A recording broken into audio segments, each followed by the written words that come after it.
Hi, my name is Manish Gupta, and in this video, I'm going to talk about Microsoft's VASA-1 model, which basically is a model for lifelike audio-driven talking faces generation in real time. Okay, so let's get started. Yeah, so what can VASA-1 do, right?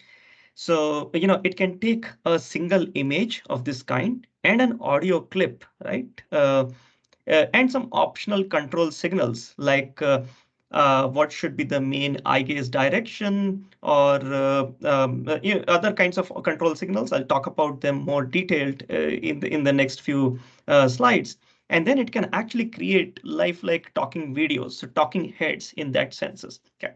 It produces realistic, lifelike, and emotive talking face videos with lip audio synchronization. So when it takes these audio clips, basically it tries to ensure that there's a good lip audio synchronization and also expressive facial nuances and natural head motions, right? So just to show an example, I'm going to play this nice video. This has been created using the image that you see. So this is the image input, and then there was an audio input, and then this is the video that it can come up with. So, sometimes nothing happens and sometimes everything happens all at once and you just gotta deal with it. Okay. So And it's notice also just the facial strange to nuances, both be essentially extremely worried uh, about different the eye things and have your movements, anxiety levels like face peak movements, to and the so on. highest they've ever been.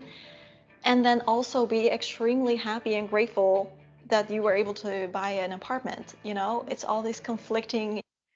Similarly, here is another example. Notice basically how the lip movements happen and the eye movements, the head movements. They just look like very, very realistic. The first thing we need to look at is the letter H, so the sound at the beginning. It depends what country you're from, but many native languages have a problem with putting too much tightness in the throat, and it can become more of a h sound. So it's very important not to over-exaggerate this sound. It's a very soft, very relaxed sound. Right. So the idea is that yes, it can take image as an input, the audio as clip as an input, and then basically just generate these nice, nice, interesting, lifelike videos, right? Now, this kind of stuff has several applications to increase accessibility for those with communicative impairments, of course, transforming education methods with interactive AI tutoring, and also providing therapeutic support and social interaction in healthcare, right? Several So, interesting some applications. Now, this basically can also accept several optional signals besides just the audio clip and the image. For example, you can have the main gaze direction, eye gaze direction. So you could basically say that the main eye gaze direction should be forward facing, right? Forward facing, leftward, rightwards, or upwards. Okay. So basically, we'll see an example right at the top here. Okay. I would say that we as readers are not meant to look at him in any other way but with disdain, especially in how he treats his daughter, okay? But of course, he is able to clearly see through Morris and he. So note that the audio is not generated. You give the audio as input, the image as input, and then you basically just say what is the main eye gaze direction, and that's an extra input, right? You could also provide head distance as an extra input. Basically, as you notice here, I'll also play the video, but as you notice, this is basically zoomed out, but this is clearly zoomed in, right? But you can imagine And I have a then lot of questions. So I'd love to begin with you, firstly, just because I read that you started out in advertising and now you run a wellness business. But as you notice, right? I mean, the video had like the facial expressions and so and all of those other things, those facial nuances, also very very real, right? Irrespective of whatever is the zoom in, zoom out on the face. Right. The third one is emotion offset. So you could basically have this guy say the same thing, right? But with different kinds of emotions on the face. So you would observe, the four emotions are this guy is neutral, this guy is happy, this guy is angry, this guy is surprised. Okay.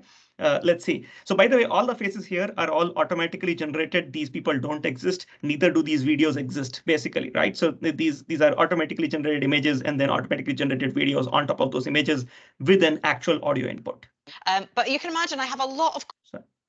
Do stand up all the time. I'm a stand-up comedian, improviser by trade. You had me on one of the most fun experiences of my life as I was on the show in Chicago, and I attempted to eat 2 Italian beef sandwiches in under a minute.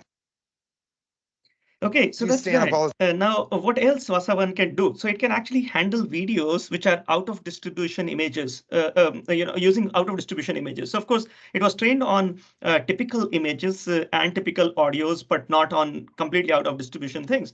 but then you give a completely very different kind of an audio, a completely very different kind of an image. For example, a painting, or essentially, an artistic photo, or singing audios. You can also give like non-English speech, and you will see that it just still is able to generate really, really awesome, realistic videos. Okay, so that's an interesting one. The Chinese one. 我骑着车几乎逛遍了整个上海的中心区域。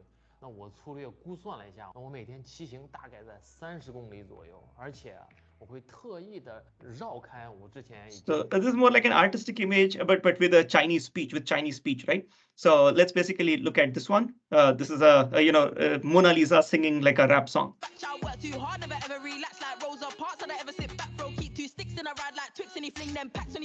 If you didn't want to angle, you shouldn't have run. Poor auntie's lost innocent sons, and I know I miss bro, but he had to get bun, and I think it's more Pete that he gave me the. This one is basically a melody, singing audio in that senses. Found myself today singing out loud your name. You said I'm crazy.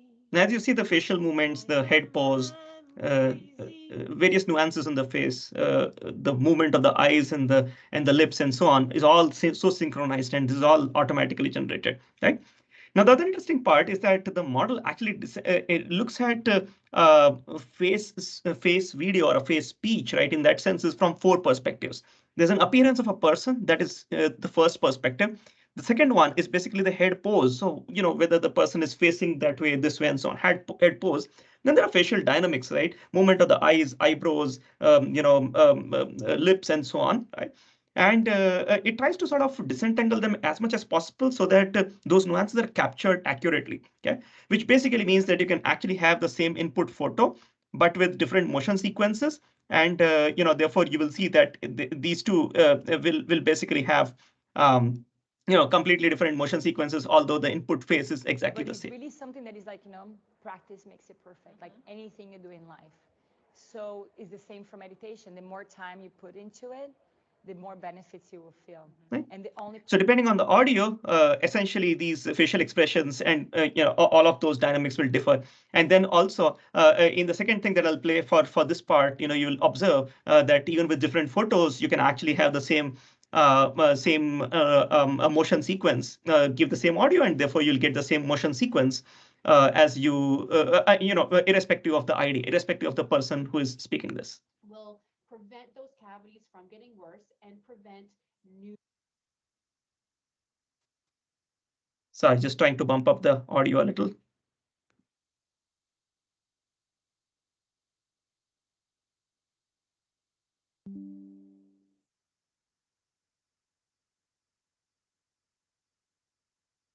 New cavities.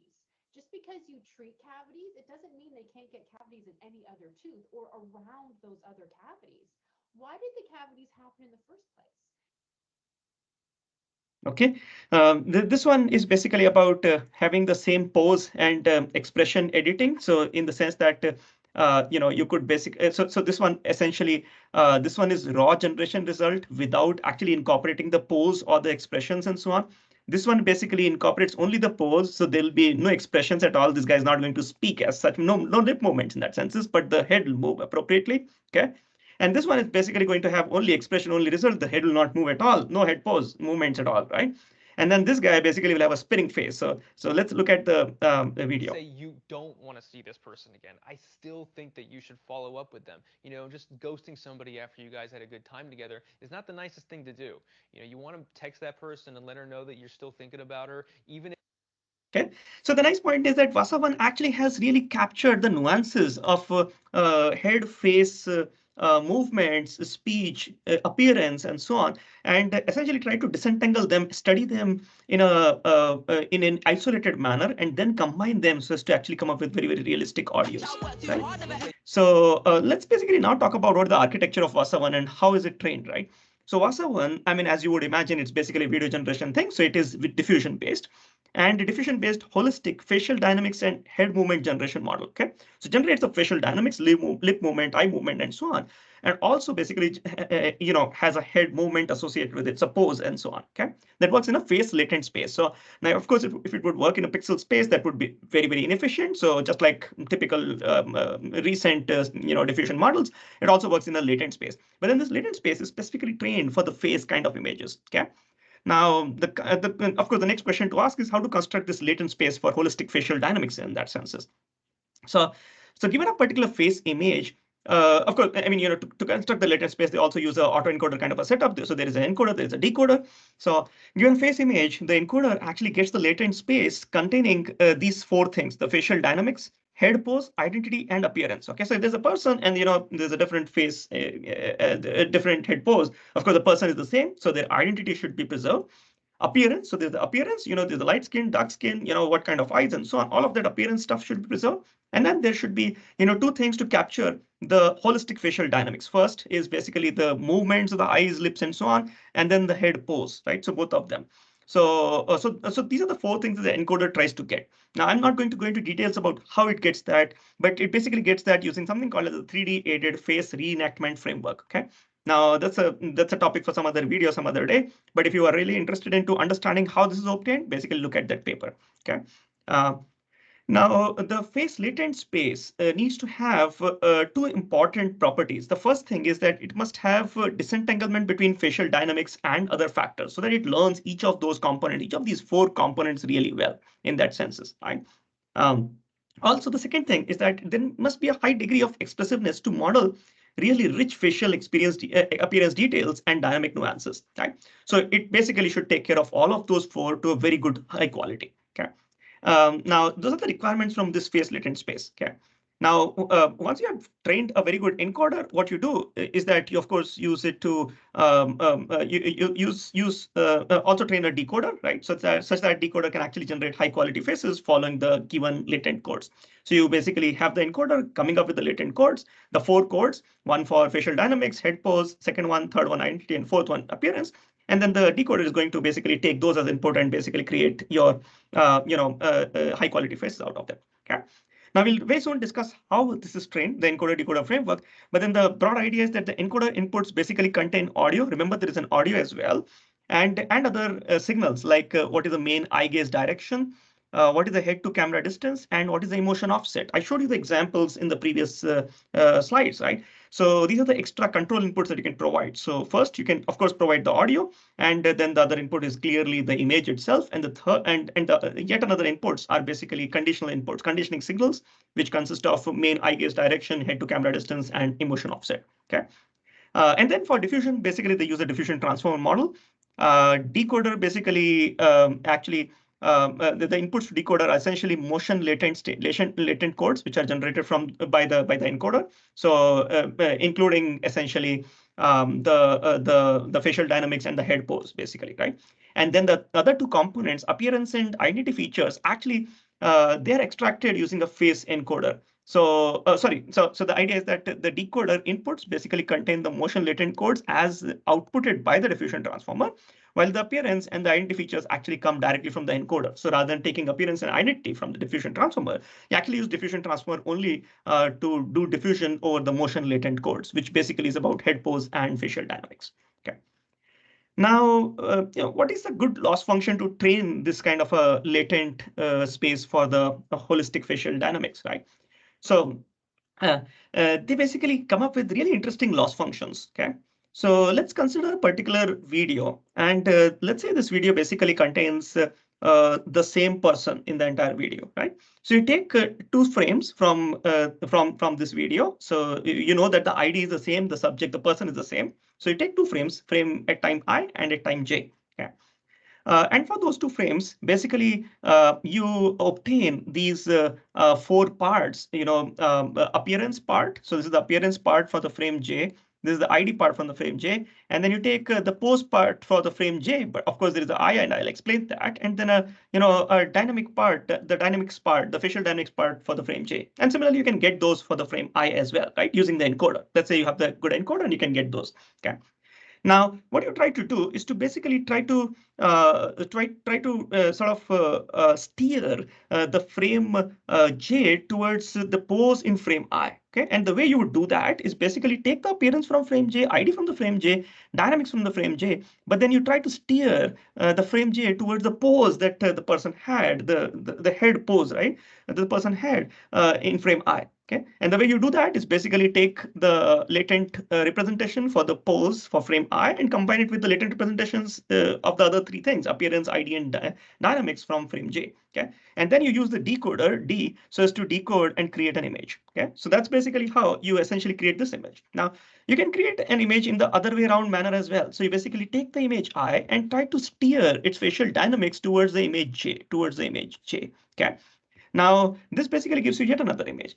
And if you notice, what has happened is that you had the same subject, so their appearance should not change largely. Okay, their ID should also not change. So what do you expect? You basically expect that VJ appearance and VI appearance should be as close to each other as possible. Also, the ZJ ID and ZI ID should be same because after all, they're the same people. Okay, but the pose and dynamics will change because, well, it's different timestamps. Okay. However, what you've done is to basically steer both such that both in each other's direction, such that now you have this pairwise head pose and facial dynamics transfer that has happened. So ZI pose is being used in both the expressions and ZJ dynamics is being used in both the expressions. Basically saying you expect these two images to be as close to each other as possible. Okay. And therefore, what you want to do is to basically minimize the loss, minimize the difference in between these two images. These two images ideally should be just the same because you've tried to, you've tried to have I frame, the pose from the ith frame and dynamics from the jth frame in both of them. Okay. So that's the loss that it defines as to basically learn these four things, learn the encoder and decoder nicely. Okay. The other kind of loss that they use is basically this face identity similarity loss for the cross identity pose and facial motion transfer. And I'll explain how. Okay. So now in this particular case, they basically take two different videos such that they have different people. You call the source person as S and D as the destination person in some way. So they're two different people completely. Okay. So they have their own IDs and they have their own appearances and so on. Okay. Now, what you do is to basically take, let's say, a source frame. So you take the source frame. So therefore, you have the appearance and the ID, and then you try to impose or other transfer to the pose and dynamics of the destination frame. Okay, so you basically take the source frame and then you try to basically put up the pose and dynamics of the destination frame. Okay.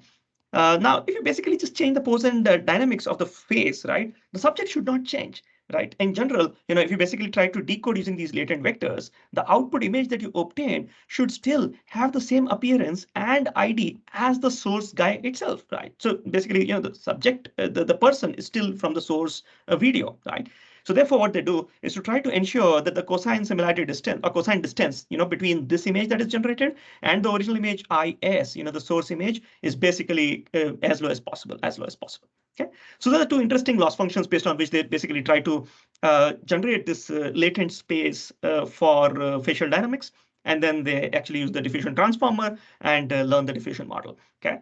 Now, this is also basically indicated in the picture here. So the training pipeline looks like that. You basically take the audio, you split the audio into W-sized window chunks, and then you also take the T frames, each of those frames. So you obtain the audio features. And you also have other conditions like eye gaze and so on, which you want to probably main eye gaze direction and so on, which you want to probably also bring in. And you have these latents which are extracted from each of these frames. And what you want is that, yes, you take that particular frame, frame I, frame J, and so on, and then get the motion latents out of them using your encoder decoder framework that you have, and then do diffusion process, right? And the diffusion process, of course, generates latents, and then you use the decoder so as to get back your original image. Okay, that's the training part, and then you use the two loss functions that we discussed on the previous slide. Okay. In the test pipeline, of course, you don't do the, so the way you do this is as follows. You have the frame as the input, you have the audio as the input, you, of course, encode the audio to get the audio features by splitting it into appropriate segments in that senses, right? For each segment, you're also going to input the noise so as to essentially generate the motion latent so as to get a frame. And then you're basically going to look at the next audio segment, generate next frame for it, and third audio segment, third frame for it, and so on. Okay. Now, the diffusion process is basically going to give you the face latents. It's not going to give you the appearance and the ID. The appearance and the ID you basically get directly by doing the encoding of just this frame. And essentially that gives you your appearance and ID. You combine it with the facial latents, which includes the facial dynamics as well as the head pose, which you basically use just to generate this image, this video frame by frame. Okay. Now, diffusion, again, I've basically recorded several videos earlier on the diffusion DDPM models and diffusion process and so on.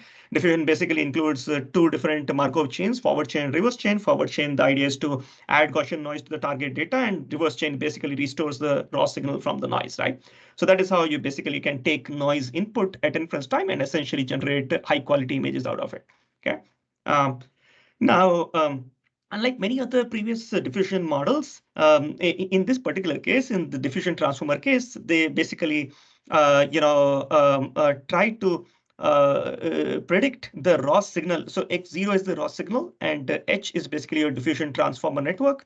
And you are going to take, you basically, in the reverse chain, you're trying to predict, hey, after, T steps, how much is the noise? So after T steps, if I basically get XT, then if I do diffusion, right? I mean, and if I compare with the original image, what is the reconstruction, or what is the difference, or what is the error between the two? Okay. So, and of course, you want to minimize this error, but you want to essentially use H to not predict error, but to predict the raw signal itself instead of noise. Okay? So typically in many diffusion models, you actually predict the noise, but in this particular case, they just chose to predict the raw signal itself. Okay. Conditioning, so C is the conditioning signal and T is the time, of course. XT is basically the image after T steps of noisy. I mean, adding noise in that senses, okay, or denoising the way you want to look at it, right? So the conditioning signal basically could be a GDE, the main eye gaze direction, the head distance, and emotion, right? Emotion offset.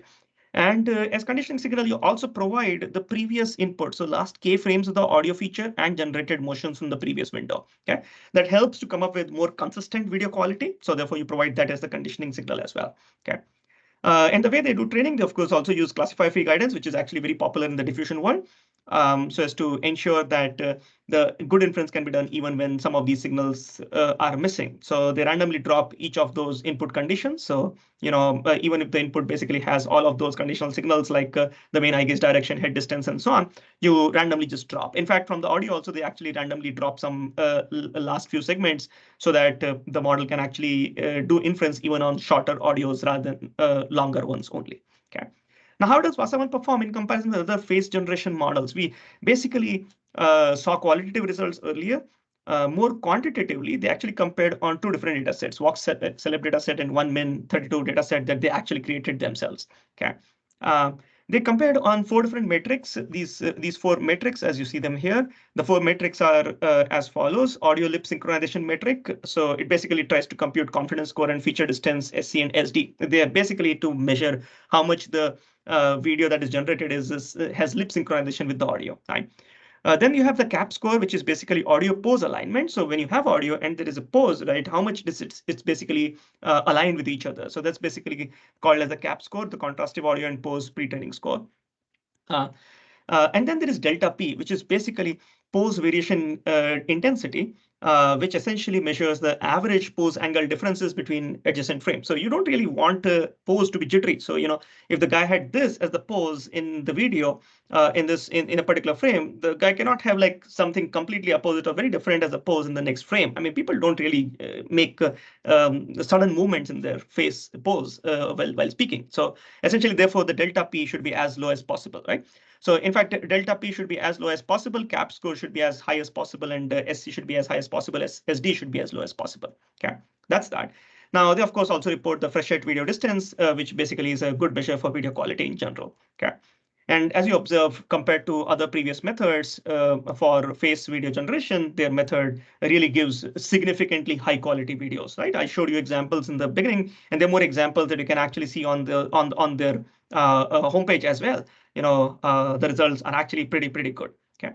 From an inference perspective, inference efficiency perspective, they can actually generate video frames 512 cross 512, 40 frames per second with a latency of 170 millisecond on a desktop PC with NVIDIA RTX 4090 GPU. So not a very great GPU, but you can actually do inference at a pretty good speed, 40 frames per second with a latency of just 170 milliseconds in an online setting, online streaming setting.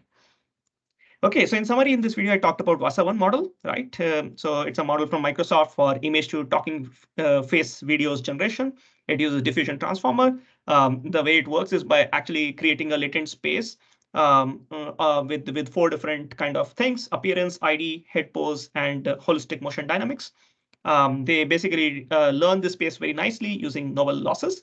And then finally, you can also condition this face video generation on, of course, an input audio, but also main eye gaze direction, head distance, and also emotion offsets. Okay, hope you liked the video. Hope you will basically, go ahead and try out VASA-1 yourself. And thanks for watching. Okay, connect with me on my LinkedIn or look at my search on my homepage. Thank you.